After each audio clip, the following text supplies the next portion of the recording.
Switzerland இந்த பேரை கேட்டவுடனே நமக்கு என்னெல்லாம் ஞாபகம் வரும்? பனி மூடின மலைகள், செம டேஸ்டான சாக்லேட்ஸ், அப்புறம் ரொம்ப ரொம்ப பாதுகாப்பான பேங்க்ஸ் இல்லையா? ஆனா இதுக்கெல்லாம் பேர் போன இதே நாடு தான் உலகத்திலேயே காஸ்ட்லியான நாடுன்னு சொல்லப்படுது. ஏன் அப்படி? வாங்க இந்த மர்மத்துக்கு பின்னால என்ன இருக்குன்னு கொஞ்சம் தோண்டி பார்ப்போம். சூரிச் நகரத்துல இருந்து ஆரம்பிக்கலாமா? இந்த விலைவாசி மர்மத்தை புரிய வைக்க நான் சூரிச் ஏர்போர்ட்ல எனக்கு நடந்த ஒரு சின்ன அனுபவத்திலேருந்தே ஆரம்பிக்கிறேன்.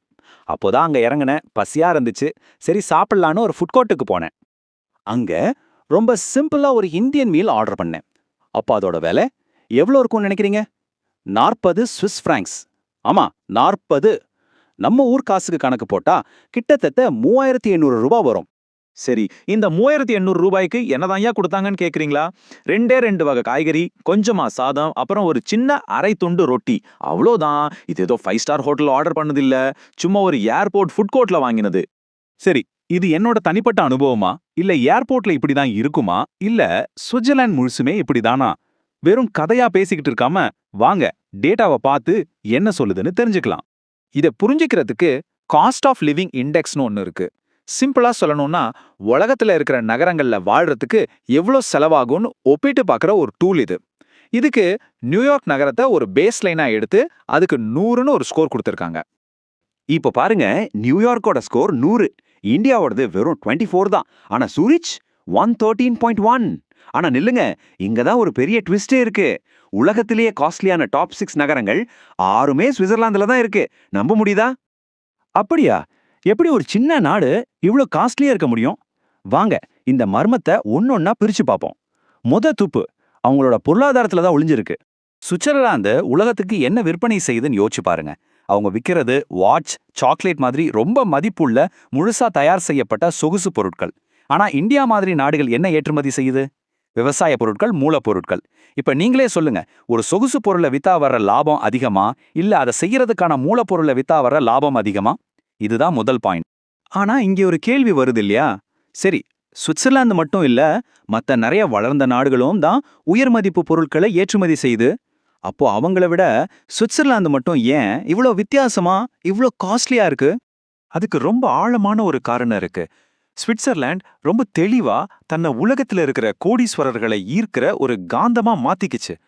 இது எதேச்சியா நடந்ததில்ல, இது அவங்களோட ஒரு திட்டமிட்ட பிளான். 11.8%.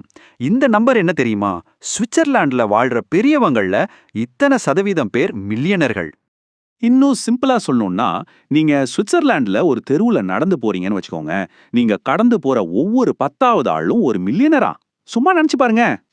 அப்படி உலக பணக்காரங்க எல்லாரும் சுவிட்சர்லாந்தை தேடி வர்றதுக்கு 3 முக்கியமான காரணங்கள் இருக்கு. 1, ரொம்பவே குறைவான வரி. 2வது, உலகத்திலே ரொம்ப பாதுகாப்பான பேங்கிங் சிஸ்டம். 3வது, ரொம்ப ரொம்ப முக்கியமானது, பல 100 வருஷமா எந்த போரோ அரசியல் குழப்பமும் இல்லாம ரொம்ப நிலையான ஒரு நாடா இருக்கிறது. சரி, இத்தனை மில்லியனர்கள் ஒரே இடத்துல வந்து குவியறாங்க. இதனால என்ன ஆகும்? அதுதான் இந்த அதிக விலைவாசிக்கு நேரடி காரணம். இது ஒரு சங்கிலி தொடர் மாதிரி ஒரு விளைவை உருவாக்குது. இது ரொம்ப சிம்பிளான ஒரு பொருளாதாரம் தான். பாருங்க, மில்லியனர்கள் ஒரு ஏரியாவுக்கு வர்றாங்க. அவங்களால ஒரு வீட்டுக்கு அதிக வாடகை கொடுக்க முடியும், பொருட்களுக்கும் அதிக விலை கொடுத்து வாங்க முடியும். இத பாக்குற வீட்டு ஓனர்களும் கடைக்காரங்களும் என்ன பண்ணுவாங்க? அவங்களும் விலையை ஏத்துவாங்க. இதோட விளைவு, அங்க வாழ்ற மத்த எல்லா சாதாரண மக்களுக்குமே வாழ்க்கை செலவு தானா அதிகமாகிடும். இந்த டேபிள பார்த்தா இன்னும் தெளிவா புரியும். டெல்லியில 300 ரூபாய்க்கு கிடைக்கிற ஒரு சாப்பாடு சூரிச்ல 2000 ரூபாய். டெல்லியில 18,000 ரூபாய் இருக்கிற மாச வாடகை அங்க 1.5 லட்சத்துக்கு மேல. ஆனா சம்பளத்தை கவனிச்சிங்களா? டெல்லியில சராசரி மாச சம்பளம் 38,000 சூரிச்ல அது 5 லட்சம் ரூபாய்க்கும் அதிகம். அப்போ அங்க வாழ்ற சாதாரண மக்களுக்கு இது ரொம்ப கஷ்டமா இருக்காதா? வாங்க இப்ப அவங்க பார்வையிலேருந்து இதை பார்ப்போம். இங்கதான் ஒரு முக்கியமான விஷயத்த நாம புரிஞ்சுக்கணும்.